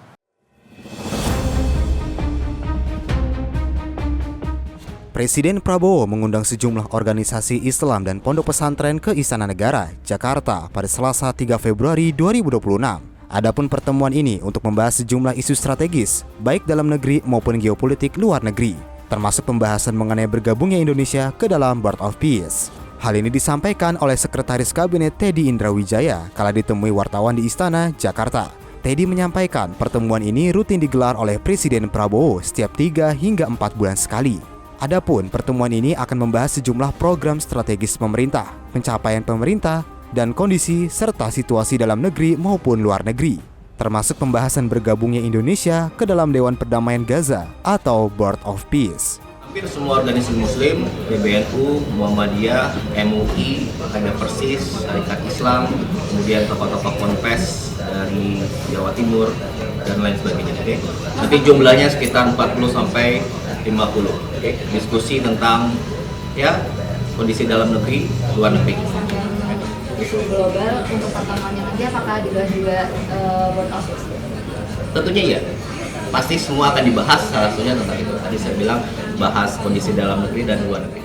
Adapun diketahui sebelumnya Istana telah angkat suara dan akan membuka ruang dialog bersama dengan sejumlah organisasi Islam untuk memberikan penjelasan terkait bergabungnya Indonesia ke dalam Board of Peace gagasan Presiden Amerika Serikat Donald Trump yang menjadi perbincangan di masyarakat. Dari Jakarta, Dio Malau, Simpo TV melaporkan. Pemirsa, Presiden Prabowo Subianto mengundang sejumlah tokoh Islam ke Istana Kepresidenan pada Selasa 3 Februari 2026. Pertemuan tersebut salah satunya membahas keikutsertaan Indonesia dalam Board of Peace. Presiden Prabowo Subianto mengundang sejumlah tokoh Islam ke Istana Kepresidenan pada Selasa 3 Februari 2026. Menteri Luar Negeri Sugiono menyampaikan bahwa isu kepesertaan Indonesia di Board of Peace menjadi salah satu agenda yang akan dijelaskan kepada para tokoh agama Islam dalam pertemuan tersebut. Sugiono tidak merinci apakah pertemuan itu secara khusus akan menanggapi kritik dari sejumlah organisasi masyarakat Islam terkait keterlibatan Indonesia dalam BOP. Ia menegaskan bahwa pemerintah hanya akan menyampaikan penjelasan secara umum mengenai organisasi tersebut. Pembicaraan mengenai Board of Peace dan penjelasan yang akan dilakukan seputar isu tersebut. Aja. Ada poin-poin yang akan disampaikan nggak, Mas? Itu aja dulu. Itu kan pembukaan dulu. Mas, ini dari memang merespons kritik dari sejumlah ormas kayak ikut sertaan Indonesia di Board of Peace. Nggak, saya kira ini penjelasan umum, nanti mungkin juga terkait dengan itu. Tapi apakah ada evaluasi? Berdasarkan pantauan di lokasi, sejumlah tokoh agama Islam tampak mulai berdatangan ke kompleks Istana Kepresidenan. Beberapa di antaranya merupakan perwakilan pengurus besar Nahdlatul Ulama seperti Hovifah Indar Parawansa dan Saifullah Yusuf atau Gus Ipul, Wakil Ketua Majelis Ulama Indonesia Khalil Nafis, serta Menteri Agama Nasaruddin Umar. Dari Jakarta, Dio Balau, Simpo TV melaporkan. Pemirsa, Wakil Menteri Kesehatan Benjamin Paulus Octavianus menghadap Presiden Prabowo ke Istana Kepresidenan Jakarta untuk memberikan keterangan terkait kasus penyakit tuberkulosis di Indonesia. Presiden meminta penanganan dilakukan secara serius dan masif. Pemerintah menjadikan pemberantasan tuberkulosis sebagai program prioritas nasional, selain program makanan bergizi gratis. Indonesia saat ini masih menempati peringkat kedua kasus tuberkulosis tertinggi di dunia setelah India. Presiden meminta penanganan dilakukan secara serius dan masif, dengan pendekatan seperti saat menangani pandemi COVID-19. Tugas saya pertama untuk bagaimana pemberantasan tuberkulosis bisa lebih baik, dan bagaimana kan quick win daripada pemerintahan dari Pak Prabowo dan Pak Gibran kan adalah bagaimana penanganan kasus tuberkulosis merupakan program utama daripada ini selain makan bergizi gratis. Karena saya ahli paru dan wamen, beliau ingin tahu input dari saya. Itu aja hari ini. Diketahui selama 120 hari terakhir, pemerintah khususnya Kementerian Kesehatan telah mengordinasikan penanganan tuberkulosis di 12 provinsi bersama kepala daerah, dengan target memutus rantai penularan dan menurunkan angka tuberkulosis nasional. Dari Jakarta, Dio Malau, Sinpo TV melaporkan. Tak hanya itu saja pemirsa, namun Direktur Utama Garuda Indonesia, Glenny Kairupan, dan Dirut Pindad, Sigit Puji Santosa, dipanggil Presiden Prabowo Subianto ke Istana Kepresidenan Jakarta. Menurut Glenny, ia dan Presiden membicarakan seputar teknologi terkini di dunia penerbangan. Selain membahas teknologi mutakhir di dunia penerbangan, Glenny juga menyebut Presiden Prabowo meminta dirinya menjelaskan mengenai kondisi Garuda Indonesia saat ini. Prabowo juga meminta agar maskapai plat merah tersebut harus turut terlibat dalam perkembangan teknologi di dunia aviasi. Dari Jakarta. Penerbangan di Indonesia, ya, tentang Garuda, tentang pesawat-pesawat yang super maju sekarang ini. Teknologi yang maju, kita harus ikut juga terlibat dalam perkembangan teknologi. Sudah disampaikan. Dari Jakarta, Dio Malau, Sinpo TV melaporkan. Sementara itu, Presiden Republik Indonesia Prabowo Subianto mengaku prihatin saat ini persoalan sampah telah menjadi masalah serius di berbagai daerah, tak terkecuali di daerah yang menjadi pusat pariwisata seperti di Bali. Presiden mengaku malu karena masalah ini turut jadi sorotan tokoh dunia yang pernah datang ke Indonesia.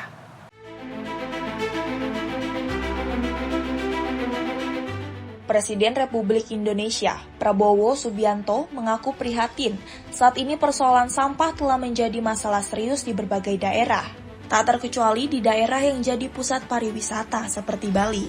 Karena itu, Prabowo mengajak seluruh pihak ikut mengatasi masalah ini. Ia meminta gubernur, wali kota, dan bupati turun langsung dan menerjunkan sumber daya manusia setempat untuk bersih-bersih lingkungan. Menurutnya, anak-anak sekolah juga bisa diminta terlibat untuk membersihkan sampah. Jika para kepala daerah tak sanggup, Prabowo menyatakan bakal menginstruksikan personil TNI dan Polri untuk melaksanakan kegiatan kerja bakti secara rutin. Ini demi mewujudkan Indonesia yang bersih dan asri.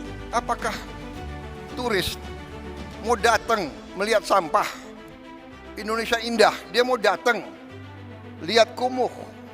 Dia mau ke Bali, pantai Bali kotor. Saya di Korea ketemu tokoh-tokoh di Korea, menteri-menteri, jenderal-jenderal, kadang-kadang ya tentara dimanapun, dia nggak pakai basa-basi, bicaranya apa adanya. Dia ngomong ke saya, dia bilang, Your Excellency, I just came from Bali. Oh, Bali so dirty now. Bali not nice. Wah, tapi saya terima itu sebagai koreksi. SMA, SMP, SD di bawah kendali saudara. Apa susahnya sih? Entah hari Sabtu, hari Jumat, semua anak sekolah kumpul di pantai ini. Ini pantai kita, ini halaman kita. Ayo kita bersihkan rame-rame, korve. Kalau bupati dan gubernur tidak bisa saya perintah, Dandim, Danrem, saya perintahkan kau, ya, gerakan anak buahmu, korve tiap hari atau tiap berapa hari, korve. Demikian pula, Prabowo mengharapkan seluruh menteri dan pimpinan BUMN menetapkan kegiatan bersih-bersih di lingkungan sekitar. Ia menegaskan tak boleh ada sampah di kantor BUMN dan kementerian. Dari Bogor, Jawa Barat, Dio Malau, Sinpo TV melaporkan.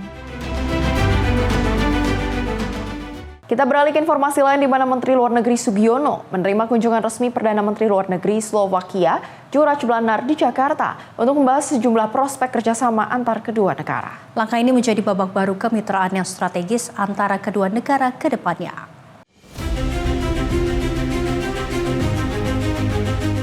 Pertemuan kedua antar Menteri Luar Negeri Indonesia dan Slovakia ini membahas sejumlah langkah kemitraan strategis, yakni penandatanganan perjanjian bebas visa bagi pemegang paspor diplomatik dan dinas. Menteri Luar Negeri Indonesia Sugiono menyoroti kesepakatan ini mampu memberi ruang komunikasi dan interaksi resmi antar pemerintah kedua negara.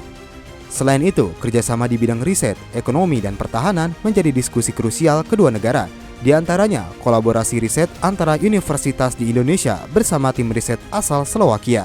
Di sisi lain, perihal kerjasama pertahanan masih terus dikebut. Saat ini, proses ratifikasi masih terus diupayakan di dalam parlemen masing-masing kedua negara. Pertemuan bilateral ini berlangsung di Gedung Pancasila Kementerian Luar Negeri pada Selasa siang. And this meeting reaffirm the strength of our bilateral relations. And we agreed on the importance of furthering this relationship and fostering deeper cooperation across several key sectors with already. Menteri Luar Negeri Slovakia, Juraj Blanar, menyoroti sektor masyarakat Slovakia masih berdatangan ke Indonesia untuk mengunjungi sejumlah sektor pariwisata yang ada. We were talking about the investments. And I got the information about the investment fund Darantara, which could be a good possibility to finance the program which we agreed together. And we agreed with Minister of Foreign Affairs that let's say focus on 3 or 4 priorities of our cooperation, and to be more effective than to have a broader priority, and it would be very hard to fulfill all of them. So, dari Jakarta, Max Munti, Rona Bayu, Simpo TV melaporkan.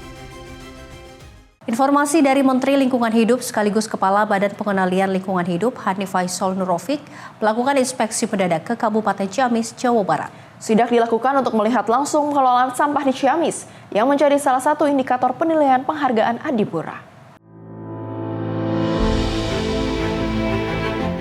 Menteri Lingkungan Hidup sekaligus Kepala Badan Pengendalian Lingkungan Hidup Hanif Faisal Nurofik melakukan inspeksi mendadak ke Kabupaten Ciamis. Sidak ini dilakukan untuk meninjau secara langsung pengelolaan sampah di wilayah tersebut sebagai bagian dari proses penilaian penghargaan Adipura. Bersama jajaran Direktorat Pengendalian Sampah, Limbah, dan B3, Hanif Faisal meninjau pasar tradisional serta sejumlah pelosok desa hingga sudut-sudut Kabupaten Ciamis. Menteri LH menyebut kementerian telah memiliki penilaian berdasarkan seluruh parameter pengelolaan lingkungan. Berdasarkan hasil penilaian tersebut, Kabupaten Ciamis dinilai memiliki potensi tinggi dalam menyelesaikan persoalan sampah. Hanif Faisal menegaskan pihaknya tidak hanya menyampaikan jargon, namun mendorong langkah nyata dalam mengurai krisis sampah nasional dimulai dari daerah. Menurutnya, Ciamis saat ini menjadi daerah dengan potensi paling tinggi untuk menyelesaikan permasalahan sampah dalam waktu dekat. Tentu, beda kabupaten kota itu sangat jauh ya. Kalau kota itu terjadi konsentrasi penanganan yang relatif mungkin lebih gampang manajemennya. Tetapi kabupaten tidaklah semudah itu. Semua parameter sudah saya nilai. Jadi ini yang kemudian menjadi penting untuk diperhatikan kita semua. Insya Allah mulai dari Ciamis kita akan urai krisis sampah nasional kita. Mudah-mudahan Ciamis bisa menyelesaikan PR-nya dalam beberapa hari ke depan sebelum penghargaan Adipura diberikan kepada Ciamis nantinya kalau memang tidak ada lagi kendala. Pemerintah berharap Kabupaten Ciamis dapat menuntaskan seluruh kendala pengelolaan sampah sehingga menjadi contoh bagi daerah lain dalam menangani krisis sampah nasional. Tim redaksi Simpo TV melaporkan.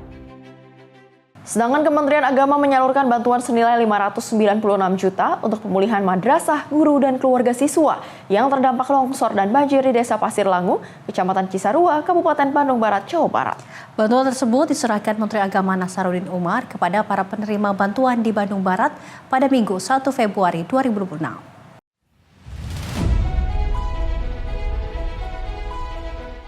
Kementerian Agama menyalurkan bantuan senilai 596 juta untuk pemulihan madrasah, guru, dan keluarga siswa yang terdampak longsor dan banjir di Desa Pasir Langu, Kecamatan Cisarua, Kabupaten Bandung Barat, Jawa Barat pada Minggu 1 Februari 2026. Bantuan tersebut mencakup dana rehabilitasi sebesar 300 juta untuk perbaikan rumah guru madrasah yang mengalami kerusakan parah. Selain itu dialokasikan pula bantuan sewa rumah senilai 126 juta bagi 21 guru terdampak agar mereka tetap memiliki hunian yang layak selama masa transisi pemulihan. Kementerian Agama juga memberikan santunan duka kepada keluarga 10 siswa madrasah yang wafat akibat musibah tersebut dengan total nilai 160 juta rupiah. Sebagai pelengkap penanganan darurat, Kemenak turut menyalurkan dana pemulasaran jenazah sebesar 10 juta sebagai bentuk penghormatan terakhir kepada para korban. Bantuan ini merupakan bentuk komitmen negara dalam memastikan keberlangsungan pendidikan agama di tengah situasi darurat. Tim redaksi Sinpo TV melaporkan.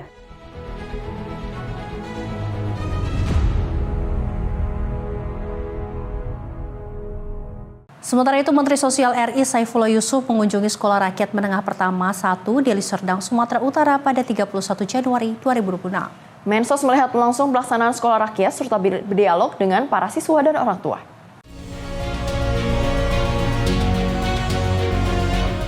Menteri Sosial RI Saifullah Yusuf mengunjungi Sekolah Rakyat Menengah Pertama atau SRMP 1 Deli Serdang, Sumatera Utara pada 31 Januari 2026.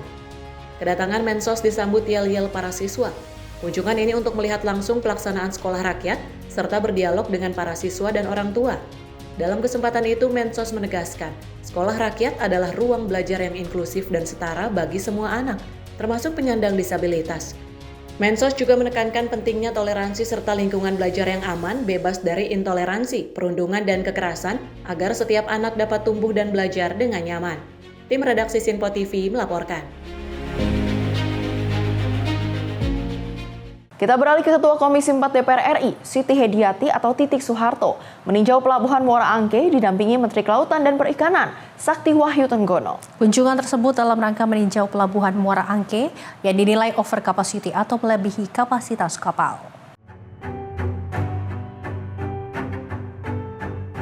Lebih dari 1.500 kapal nelayan memadati area Pelabuhan Muara Angke. Hal itu menyebabkan proses penurunan hasil tangkapan nelayan harus membutuhkan waktu hingga 8 jam. Ketua Komisi 4 DPR RI Siti Hediati alias Titik Soeharto menilai, padatnya kapal yang memenuhi Pelabuhan Muara Angke tentunya berdampak negatif pada beberapa hal. Pertama, proses penurunan hasil tangkapan nelayan yang tidak efisien dan memakan waktu lama. Kedua, jarak kapal yang terlalu berdekatan dapat menimbulkan kerugian besar jika sewaktu-waktu terjadi bencana atau peristiwa seperti kebakaran. Oleh karena itu, Titik pun meminta kepada Menteri Kelautan dan Perikanan untuk mengatasi dan menindak tegas pemilik kapal nelayan di Pelabuhan Muara Angke, terutama bagi kapal-kapal yang sudah mangkrak dan tidak dapat digunakan. Setelah kami melihat viralnya berita-berita di media, kami putuskan untuk segera ke sini melihat kapal-kapal yang memang menumpuk nggak karuan ini ya. Jadi di sini ternyata kapasitas 500 diisi lebih dari 1.500. Jadi ini udah dan yang kapal habis melaut merapat itu perlu 8 jam untuk dia menurunkan hasil tangkapannya itu. Ini satu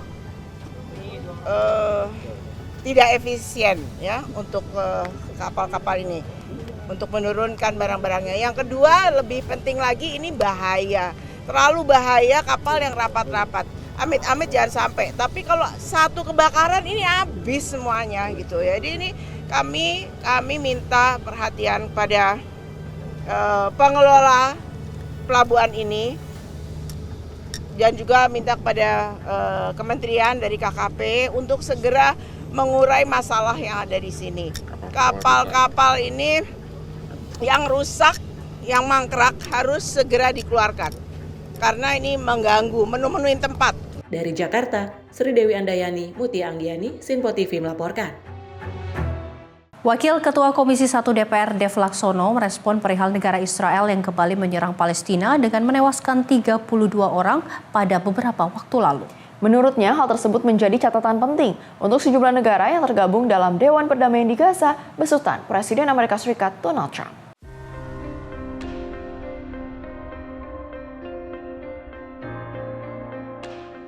Negara Israel kembali meluncurkan gelombang serangan udara ke Gaza, Palestina pada beberapa waktu lalu. Dalam serangan tersebut menewaskan sedikitnya 32 orang warga Palestina. Merespon hal itu, Wakil Ketua Komisi 1 DPR, Dave Laksono menegaskan serangan Israel ke Palestina menjadi tugas dari Board of Peace untuk menghentikan serangan dari Israel ke Gaza, Palestina.